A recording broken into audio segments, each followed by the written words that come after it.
हम पर किया बड़ा उपकार। पिता ने हमको योग्य बनाया,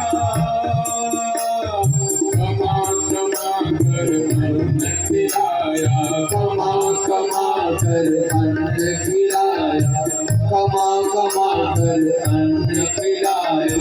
पढ़ा लिखा गुणवान बनाया, जीवन पथ पर चलना सिखाया, जीवन पथ पर चलना सिखाया, जीवन पथ पर चलना सिखाया। जोड़ जोड़ अपनी संपत्ति का, जोड़